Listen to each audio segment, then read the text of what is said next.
মাননীয় প্রধান উপদেষ্টা ডক্টর ইউনূস কি দরকার ছিল এত টাকা পয়সা খরচ করার? বাংলাদেশ জাতীয়তাবাদী বিএনপি দলকে 200 সিট দিয়ে দিতেন, আর 11 দলকে 100 সিট দিয়ে দিতেন, সুন্দর করে দেশটা পরিচালনা করতো, এটাই যথেষ্ট ছিল। কিন্তু এত টাকা পয়সা খরচ, এক একটা ব্যানারে 600, 800, 1000 টাকা খরচ, এই টাকাগুলো ফান্ডে জমা থাকতো, এগুলো গরিবের খাদ্য ব্যবহার হইতো, মানুষ খাদ্য পাইতো, বস্ত্র পাইতো, শিক্ষা পাইতো, বাসস্থান পাইতো, অনেক কিছু পাইতো।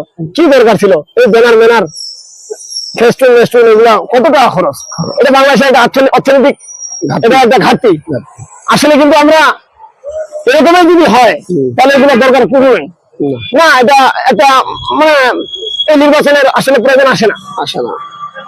তারপর নির্বাচন সুন্দর হয়েছে, কিন্তু এইভাবে না করে আপনি একজন প্রধান উপদেষ্টা, আপনি একজন নোবেল পুরস্কার প্রাপ্ত একজন মানুষ, আপনি এটা মনে করেন বাংলাদেশ জাতীয়তাবাদী বিএনপি দলকে ডাকাইতেন, 11 দলকে ডাকাইতেন, ঢাকায় এদেরকে দিতেন 80টা বা 70টা, আর ওদেরকে দিতেন 220টা বা 200টা, এরকম দিতেন, আর এদেরকে 100 দিতেন। এইভাবে দেশটা সুন্দর করে পরিচালনা করতো, সংসদ গ্রহণ করতো, মানুষ খাদ্য পাইতো, শিক্ষা পাইতো, বস্ত্র পাইতো, বাসস্থান পাইতো, চিকিৎসা পাইতো, সবকিছু পাইতো, টাকাও এটা খরচ হইতো না। 3000 4000 কোটি টাকা এটাগুলো আমাদের দেশে থাকতো। এটা একটা অপচয় খরচ। কি দরকার আছে এগুলো?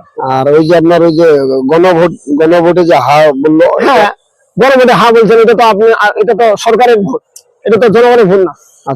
এই গণভোটে মানে যে সবাই কেউ হা বলছে, কেউ না বলছে, এটা হয়েছে, এখন এটা আপনি বাস্তবায়ন করেন, যেহেতু এটা করতেছেন এটা করেন।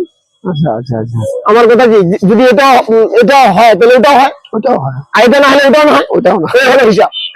আমরা সাদা মানুষ।